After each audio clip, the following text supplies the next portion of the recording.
of Construction Technology. So, welcome you all to the lecture number 39 of our virtual lecture series. Okay, let's start with the previous month. Previous lecture number is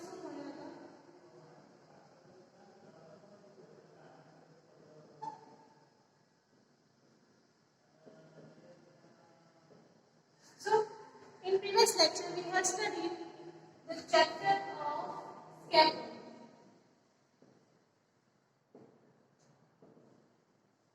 scaffolding કોને કહેવાય બરાબર એના related આપણે study કરેલું હતું એટલે કે એના ડિફરન્ટ કોમ્પોનન્ટ્સ કયા છે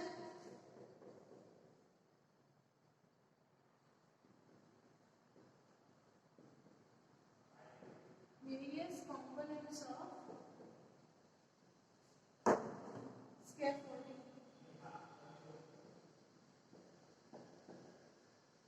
બરાબર એ સાથે આપણે જોયું હતું Okay, various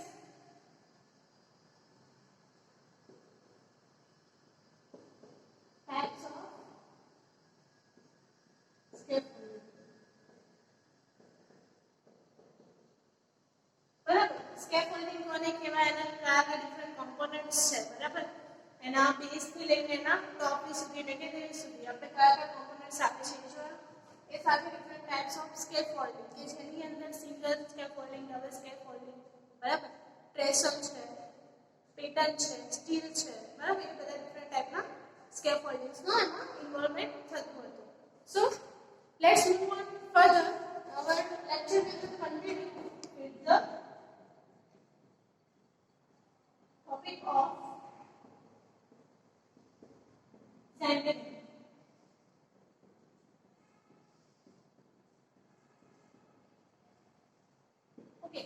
સેન્ટરિંગ કોને કહેવાય છે અને શેના માટે કરવામાં આવે છે બરાબર એ આપણે આ લેક્ચરમાં જોઈશું ઓકે લેટ્સ સ્ટાર્ટ કે સેન્ટરિંગ કોને કહેવાય પહેલા કે સેન્ટરિંગ શું છે તો કે ટેમ્પરરી સ્ટ્રક્ચર માટેનો સપોર્ટ સિસ્ટમ છે બરાબર સ્કેફોલ્ડિંગ જેવું જ છે પણ આપણે શું કરીએ છીએ સેન્ટરિંગ એક જ્યારે કોઈ પર્ટિક્યુલર કોમ્પોનન્ટને આપણે શું કરવાનું છે ટેકો આપવાનો છે સ્કેફોલ્ડિંગ કોને ટેકો આપે છે તો જે કન્સ્ટ્રક્શન હજુ થયું નથી બરાબર કે પછી આપણે એની ઉપર બીજું કન્સ્ટ્રક્શન કરવાનું છે તો એને એઝ અ બેકઅપ તરીકે એટલે કે એના ટેમ્પરરી સ્ટ્રક્ચર આપણે પ્રોવાઈડ કરીએ છીએ કે જેની પર આપણે સ્ટેબિલિટી આપી શકીએ બરાબર અને આપણું જે સામાન ફેરવવાનું છે જે પણ આપણા ઇન્ગ્રેડિયન્ટ્સ છે એને આપણે ટ્રાન્સફર કરવાના છે એના માટે આપણે યુઝ કરતા હોઈએ છીએ સો સેન્ટરિંગ કોને કહેવાય છે કે જ્યારે આપણે એક ટેમ્પરરી સ્ટ્રક્ચર બનાવતા હોઈએ કોઈ બીમ છે આપણો સ્લેબ એને સપોર્ટ કરવા માટે કે જેમ કે એ બીમ કે સ્લેબ છે બનેલો હોય બ્રિકનો કાં તો સ્ટોનનો બનેલો હોય ત્યારે બરાબર જેમ કે આર્ચ ડોમ બરાબર સો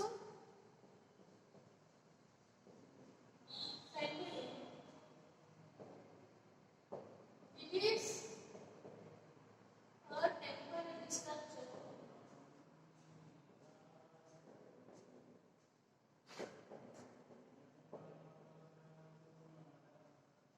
made to support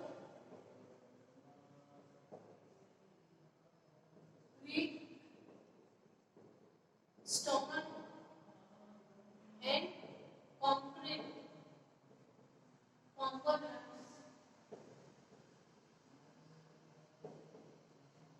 like arch, dome, etc. બરાબર તો જ્યારે તમે હેવી આપણે આર્ચ પ્રિપેર કરવાનો છે બરાબર આર્ચ તમને ખ્યાલ હશે કે આપણે કર્વ ટાઈપના બીમ પ્રોવાઈડ કરતા હોય છે બરાબર તો આ જે આર્ચ છે તો એને સપોર્ટ કરાવવા માટે શું કરવું પડે અને નીચેના જે પોર્શન છે ત્યારે આપણે શું કરવું પડે અહીંયા આખા પોર્શનમાં સેન્ટરિંગ આપવું પડે બરાબર નહીં તો શું થાય તો આપણું જે આર્ચ આપણે બનાવ્યું છે એને પ્રોપરલી બેઝ ના મળે બીકોઝ એનું કર્વ સરફેસ છે એના માટે ઓકે અહીંયા એના પિલર્સ છે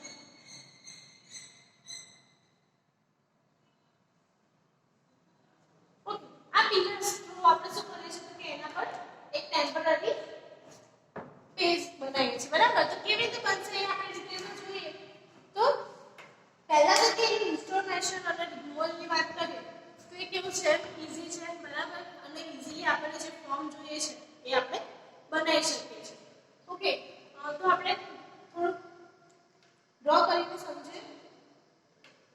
choice of centering depends upon several factors like shape of the arch. બરાબર પહેલા તો આપણે કેવી રીતે આપણે સેન્ટરિંગ કરવાનું છે એની પર ડિપેન્ડ કરે છે તો કે એનો શેપ કેવો છે, કયા મટીરીયલ્સ એમાં યુઝ થયા છે, બરાબર એની સાઇઝ સ્પાન કેટલો છે આપણી પાસે, બરાબર. એ સિવાય કે જે આપણે થિકનેસ ઓફ સોફિટ, બરાબર સોફિટ એટલે કે સેન્ટરિંગ માટેનું જે આપણું આર્ચ છે, બરાબર એ આપણું પોર્શન સોફિટ કહી શકીએ છીએ આપણે એ કેવો છે, બરાબર. એ સાથે material used in arch construction કયા કયા છે તો એની પર ડિપેન્ડ કરે છે કે આપણે કઈ ટાઈપનું સેન્ટરિંગ એમાં કરવું છે.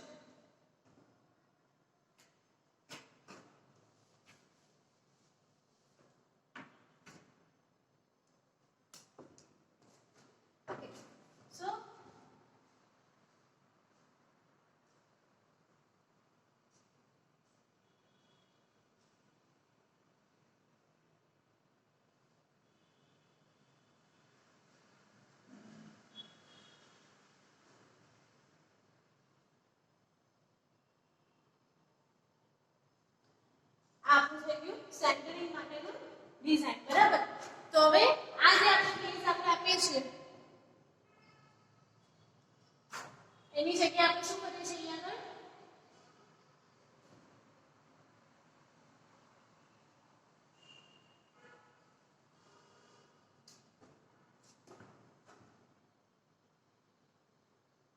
આગળ એક સ્ટ્રેટ બેઝ આપીએ છીએ, બરાબર, જેને આપણે કહીએ છીએ સોફિટ શેપ, બરાબર.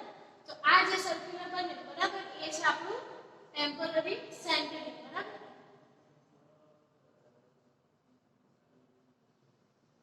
હવે શું કરશું તો કે આની ઉપરની સાઈડ છે, બરાબર, ત્યાંથી આપણે આપણું જે પણ આર્ચ ઉપરની હશે એનું વર્ક સ્ટાર્ટ કરીશું, બરાબર. જનરલી જો તમે સ્ટોન વર્ક કરતા હોય તો પહેલા આપણે અહીંયા આગળ કી સ્ટોન આપવો પડે છેલ્લા માટે, બંને સાઈડથી વર્ક ચાલુ કરવાનું, બરાબર. બંને સાઈડથી ચાલુ થાય એટલે અહીંયા પોર્શન પર આવે ત્યારે આપણે શું આપીએ છીએ કી સ્ટોન. ઓકે, તો આવી ટાઈપની એની રચના હોય છે સેન્ટરિંગ માટે. ઓકે, નેક્સ્ટ ટોપિક આપણે લઈએ છીએ which is form work.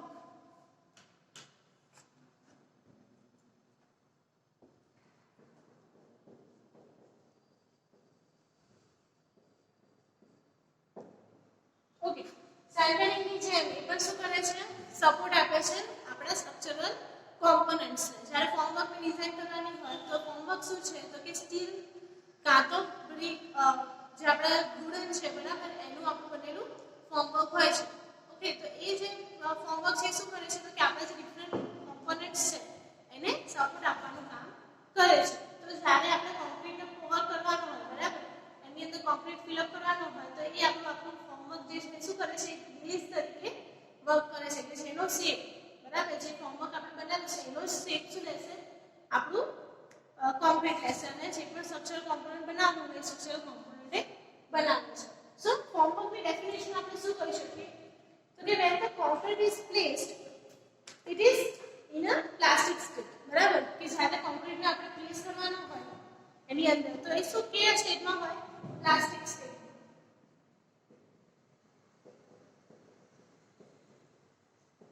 બરાબર, તો એ પ્લાસ્ટિક સ્ટેટના કારણે શું એ જે પણ શેપમાં આપણે એને ફિલ અપ કરશું, બરાબર, એ શેપ લેવા માટે બરાબર ક્વોલિટીમાં હશે, બરાબર. તો એને ઈઝીલી આપણે જે પણ મોલ્ડમાં આપણે ફિટ કરવા માંગીએ છીએ એ મોલ્ડમાં એ થઈ શકે છે. તો પ્લાસ્ટિક કરતા એના આગલા સ્ટેજમાં એટલે કે ટફર સ્ટેજમાં જતું રહેશે તો એ કોઈ પણ ટાઈપનો શેપ લઈ શકતું નથી. પણ જ્યારે લિક્વિડ કન્સિસ્ટન્સી, મતલબ લિક્વિડ અને થિકનેસ એવી કન્સિસ્ટન્સીમાં હોય છે ત્યારે શું કરે છે જે પણ આપણે ફોર્મવર્કમાં ફિલ અપ કરીએ છીએ ફોર્મવર્કનો શેપ એ લઈ લે છે. Okay, so it requires to be supported by the temporary supports or the casings, બરાબર. જ્યારે તમે ફૂટિંગ માટે કરતા હો કે પછી ફાઉન્ડેશનના પાઇલ્સ માટે કરતા હોય તેને કેસિંગ કહીએ છીએ અને જ્યારે કોલમ્સ બીમ્સ માટે આપણે ફોર્મવર્ક કરતા હોય તેને આપણે કહીએ છીએ different kinds of formwork or centering, બરાબર.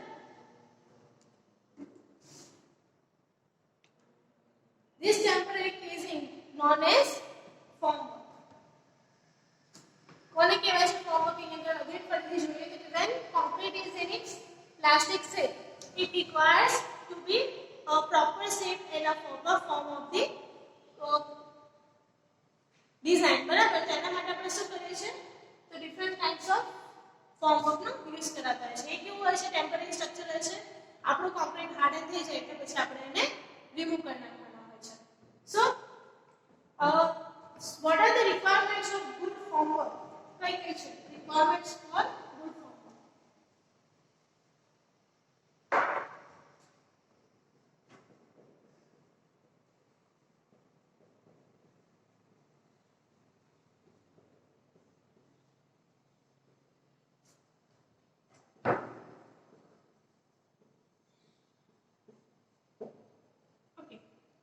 પહેલા તો જે આપણું ફોર્મવર્ક છે બરાબર આપણે લઈએ છીએ કાં તો ટિમ્બર લઈએ છીએ કાં તો પછી આપણે લઈએ છીએ એમાં સ્ટીલ. તો એ ફોર્મવર્ક છે કેવું હોવું જોઈએ પહેલા તો એની મેઇન કન્ડિશન તો એ આવી છે કે ઈઝી રિમૂવ. ઓકે આપણું કોન્ક્રીટ હાર્ડ થઈ ગયું છે બરાબર તો જો એ સ્ટીક થઈ જશે આપણા ફોર્મવર્કની સાથે તો એ કેવું થઈ જશે પરમનન્ટ થઈ જશે બરાબર. તો જે પણ આપણે જેમ કે આપણે બીમ બનાવ્યો છે બરાબર તો નીચે આપણે જે ફોર્મવર્ક પ્રોવાઇડ કરેલું હશે એ જો ઇઝીલી રિમૂવ નહીં થઈ શકતું હોય તો શું થશે તો કે આ કોલમ મેમ્બરની સાથે શું થઈ ગયા છે જોઈન થઈ ગયા છે. તો એવું ના થવું જોઈએ એટલે કે એનું ઇઝી રિમૂવલ થતું હોવું જોઈએ. સેકન્ડ ઇકોનોમિકલ હોવું જોઈએ. સેકન્ડ વન ઇઝ ઇકોનોમિકલ એટલે કે જે પણ ટાઈપનું કન્સ્ટ્રક્શન છે બરાબર એને ફોરવર્ડ એવું હોવું જોઈએ. જેમ કે આપણે સ્મોલ સ્ટોરીઝ માટેના મકાનો બનાવતા હોય બરાબર 1 and 2 સ્ટોરીઝ માટે તો ત્યાંનો ફોર્મવર્ક આપણે વધારે મોંઘું લઈશું તો આપણને ઓવરઓલ કન્સ્ટ્રક્શન કોસ્ટ કે થઈ જાય છે વધી જાય છે બરાબર. તેના કરતાં ઇકોનોમિકલ પડે એવું જ આપણે ફોર્મવર્ક યુઝ કરવું જોઈએ. Okay the third one includes the less leakage બરાબર. તો લેસ લીકેજ એટલે શેના માટે તો કે આપણે જે કોન્ક્રીટ ફિલઅપ કરેલો છે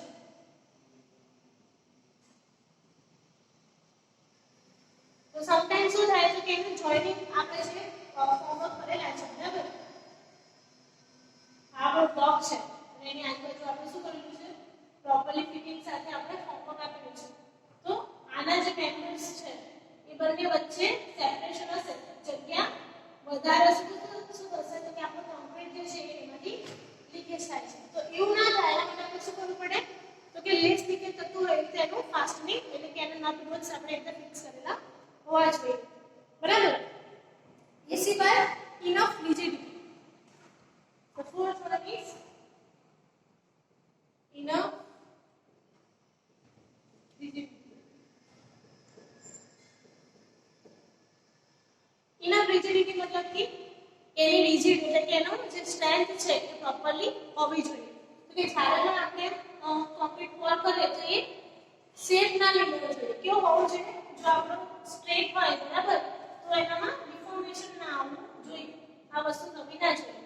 એ કેવો હોવો જોઈએ એટલે સ્ટ્રેટ ફોર્મમાં જ હોવું જોઈએ એટલે કે એની રિજિડિટી સ્ટ્રોંગ હોવી જોઈએ. ઓકે એ સિવાય સ્મૂથ સરફેસ આપતું હોવું જોઈએ.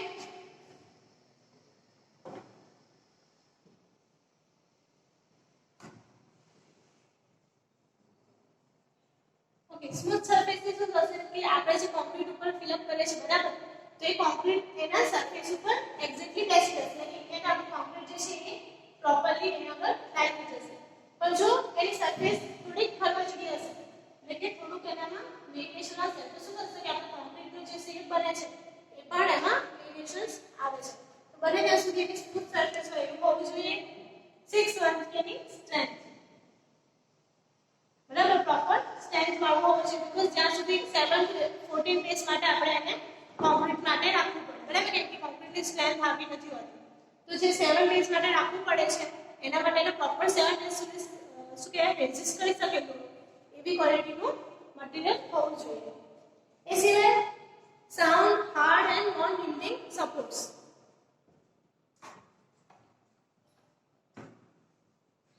સાઉન્ડ હાર્ડ and non-yielding supports.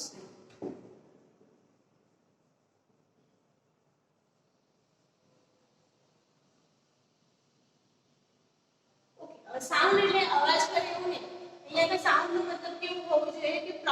પ્રોપરલી શેપમાં હોવું જોઈએ.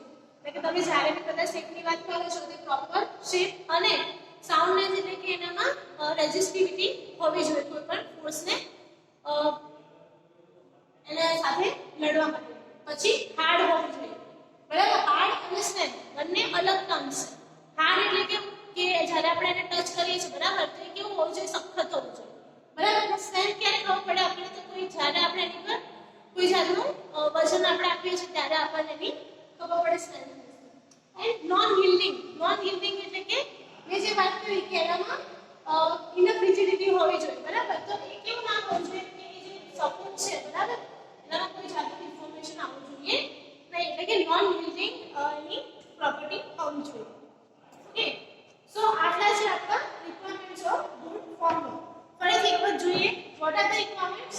એક તો ઇઝીલી રિમૂવેબલ હોવું જોઈએ, ઇકોનોમિકલ હોવું જોઈએ, લેસ લીકેજ થતી હોવી જોઈએ, ઇનફ રિજિડિટી, સ્મૂથ સરફેસ આપતું હોવું જોઈએ, એની સ્ટ્રેન્થ પ્રોપર હોવી જોઈએ, and seventh one is sound, hard and non yielding supports. એટલે કે સાઉન્ડ પણ હોવું જોઈએ, પછી હાર્ડ પણ હોવું જોઈએ અને નોન યીલ્ડિંગ ઓફ સપોર્ટ્સ હોવું જોઈએ. ઓકે, નેક્સ્ટ જોઈએ તો various kinds of materials used for ફોર્મવર્ક.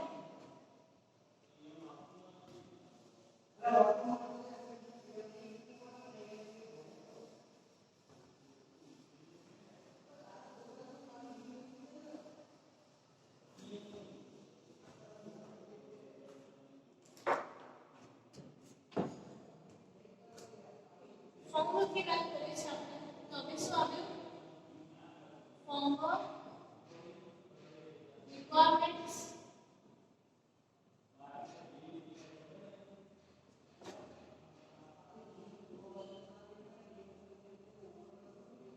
and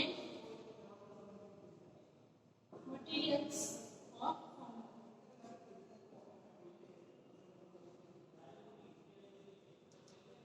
હવે જ્યારે કન્સ્ટ્રક્શન સાઇટ પર વર્ક કરો છો, બરાબર, તો ત્યારે તમને આ બધા ટર્મ્સને લાઈવ જોશો ત્યારે તમને એક્ઝામ્પલની ખબર પડશે, બરાબર. તો જેમ કે કોલમ છે, બરાબર, કોલમ માટે જે આપણે ફોર્મવર્ક આપીએ છીએ એનું અલગ નામ છે. ઓકે, બીમ માટે જે આપણે આપીએ છીએ એને કહીએ છીએ સેન્ટરિંગ, બરાબર.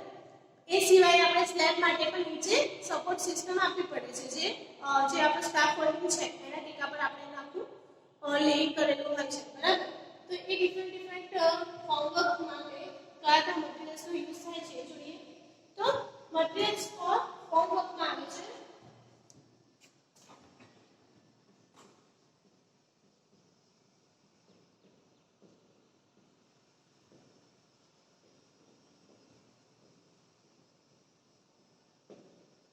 ફર્સ્ટ જે છે ટિમ્બર ફોર્મ. એન્શિયન્ટ પીરિયડ્સ થી લઈને અત્યાર સુધી જે પણ ટાઈપના ફોર્મવર્કનો યુઝ થયો છે એમાં મેજરલી ટિમ્બરનો રોલ વધારે છે કે આપણે વુડન બેઝના જે ફોર્મવર્ક છે એનો યુઝ કરતા હોય છે. બીકોઝ એ કેવું છે, હાર્ડ પણ છે, સાઉન્ડ પણ છે, બરાબર. અને એના આપણે જે બી શેપ આપવો હોય એવા શેપમાં આપણે કટિંગ કરીને યુઝ કરી શકતા હોય છે. એટલા માટે વર્સેટિલિટી કોની છે તો કે ટિમ્બર ફોર્મવર્ક ઇઝ જનરલી યુઝડ, બરાબર. when the formwork is required for small jobs requiring less handling, બરાબર, કે કોઈ ઓછું હેન્ડલિંગ આપણને જરૂર પડતી હોય તો એ કન્ડિશન્સમાં આપણે ટિમ્બર ફોર્મવર્કનો યુઝ કરાતા હોય છે. ઓકે, એ સિવાય the second one is steel formwork.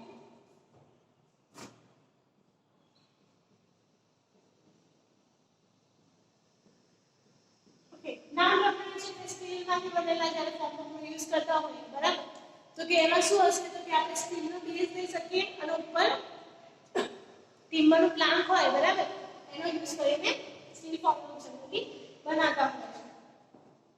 So what are the different advantages of steel formwork? કેમ કે જનરલી અત્યારના જે ટાઈમ છે એમાં આપણે સ્ટીલ ફોર્મવર્કનો યુઝ કરાવતા હોય છે. તો બરાબર, એના ડિફરન્ટ રિક્વાયરમેન્ટ્સ એન્ડ એડવાન્ટેજીસ શું છે એના તો કે it can be reused several times, બરાબર. એક કરતા વધારે ટાઈમ્સ આપણે એને યુઝ કરી શકીએ છીએ.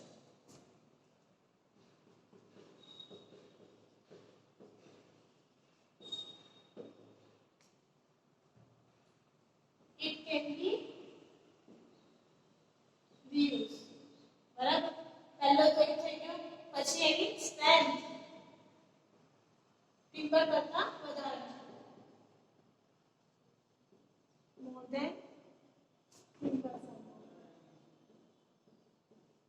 ઓકે, એ સિવાય તો જોવા જઈએ તો કે સ્ટીલ ફોર્મવર્ક છે એનામાં રસ્ટિંગ એટલે કે જે પણ એનામાં ચેન્જીસ આવે છે એ થતા નથી એટલે કે does not shrink or discomfort.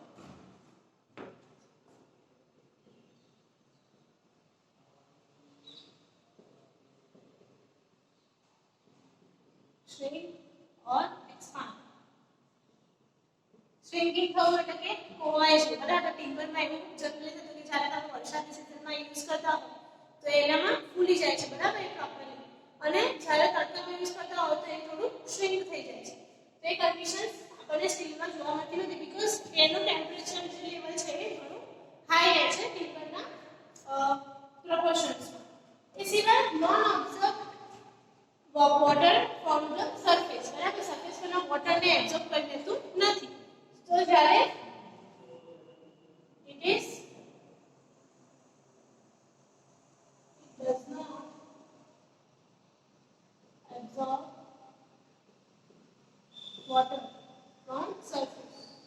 Okay, તેનાથી જે આપણે કોન્ક્રીટનું પાણી એની અંદર જે આપણે એડ કરેલું હશે એઝ ઇટ ઇઝ રહેશે, એનામાં કોઈ જાતનો ચેન્જીસ થતો નથી. એટલે આપણી ક્વોન્ટિટી જે આપણને જોઈએ છે અને ક્વોલિટી જોઈએ છે કોન્ક્રીટની જળવાઈ રહે છે. એ સિવાય easy to install and dismantle. Easy to install and dismantle.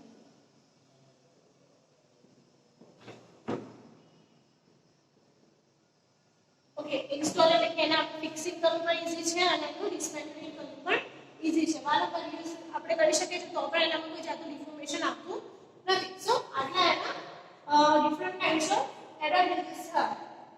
Okay, so various kind of formwork માટે અલગ અલગ ટાઈપના આપણે રિમૂવલ ઓફ ફોર્મવર્ક જોતા હોય છે. એ આપણે જોઈએ. અચ્છા, એ પહેલા સ્ટીલ સિવાય બીજા કયા કયા ફોર્મવર્ક યુઝ થાય છે એ છે aluminium steel formwork, fiberglass steel formwork. The third one is aluminum sheet formwork, fiberglass,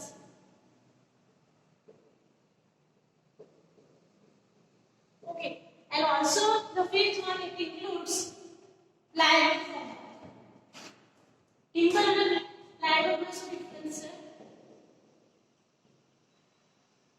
બરાબર? ટિમ્બર અને પ્લાયવુડમાં શું ડિફરન્સ છે? તો કે ટિમ્બર જે છે આપણે શું હોય જે પણ આપણે ફોરેસ્ટમાંથી લાવીએ છીએ બરાબર એને ખાલી પ્રોપરલી શેપ આપી દઈએ છીએ. તો જ્યારે પ્લાયવુડ શું છે તો કે આપણે એને પ્રોપરલી મશીનની અંદર રોલિંગ કરાવીએ છીએ, એને શીટ ફોર્મમાં રેડી કરીએ છીએ અને પછી યુઝ કરીએ છીએ બરાબર. અને એમાં થોડા આપણે સિન્થેટિક મટીરિયલ્સનો પણ એડ કરતા હોઈએ છીએ જેનાથી સરફેસ એકદમ શાઇની અને સ્મૂથ મળે. એટલે ટિમ્બર ફોર્મવર્ક કરતાં પ્લાય ફોર્મવર્ક જે છે એ વધારે સ્મૂથ સરફેસ પ્રોવાઈડ કરતું હોય છે. ફાઇબરગ્લાસ એટલે કે ફાઇબર જે નાના પાર્ટિકલ્સ હોય છે બરાબર રેશા એનો યુઝ કરીએ છીએ એનું ફોર્મવર્ક બનાવવા માટે. એની પણ સ્ટ્રેન્થ વધારે હોય છે પણ કોસ્ટલી છે. અને એલ્યુમિનિયમ શીટ ફોર્મવર્ક છે પણ થોડું કોસ્ટલી છે પણ એની સ્ટેબિલિટી સ્ટીલ કરતાં વધારે છે. ઓકે, નેક્સ્ટ આપણે જોઈએ કે what is the removal of formwork required times બરાબર. ફોર્મવર્ક ને આપણે જ્યારે રિમૂવ કરવાનું છે કોઈ પણ સ્ટ્રક્ચરલ કોમ્પોનન્ટની અંદર તો એ કેટલો ટાઈમ રિક્વાયર કરે છે?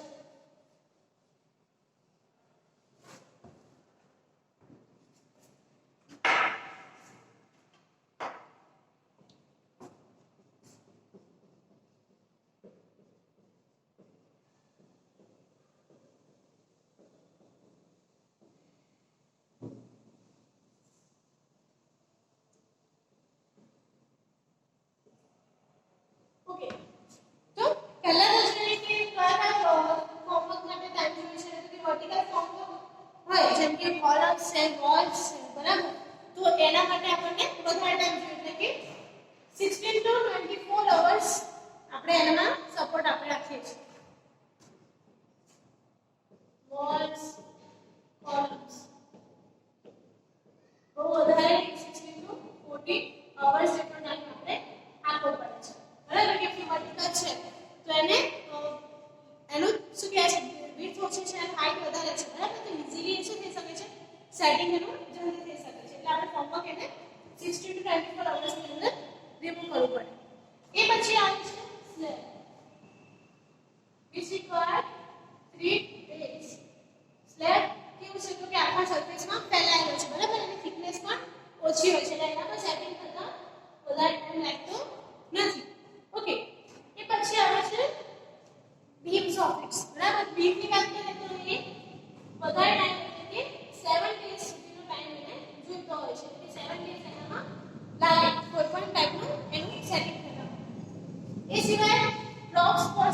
ની વાત કરીએ કે પ્રોપ્સ આપણે જે રેડી કરીએ છીએ સ્લેબ માટેના, તો એ કેટલો ટાઈમ થાય છે?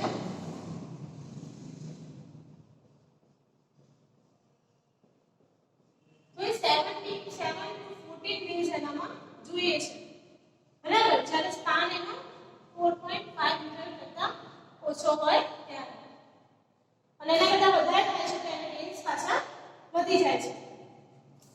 ઓકે, અને બીમ્સ અને આર્ચેસ માટેના પ્રોપ્સ હોય તો એને 14 to 21 ડેઝ લાગે છે.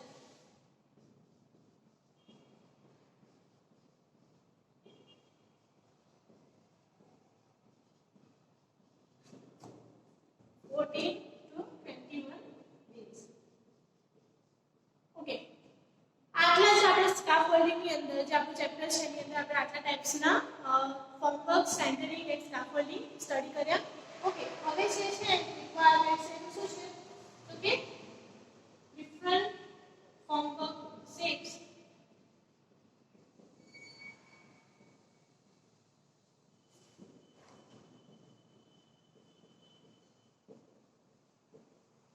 કોમ્પોનન્ટ્સ ના આધારે ફોર્મવર્ક્સ કયા હોય છે, બરાબર? જેમ કે કોલમનું ફોર્મવર્ક છે તો એને કયા એલિમેન્ટ્સની જરૂર પડે છે જ્યારે ફોર્મવર્ક યુઝ કરતા હોય ત્યારે, બરાબર? તો કે વુડન પ્લાન્ક થી લઈને એના જે ટેકા આપણે પ્રોવાઈડ કરીએ છીએ, તો એ બધું ડિટેલ્સમાં આપણે જ્યારે ફિગર્સ ડ્રો કરવાની આવશે એના સ્કેચિંગ્સ એ વખતે જોઈશું.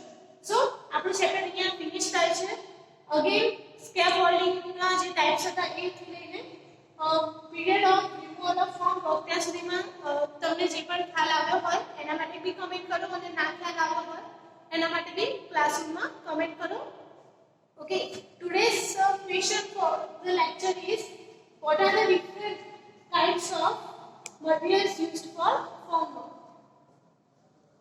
Question is what are the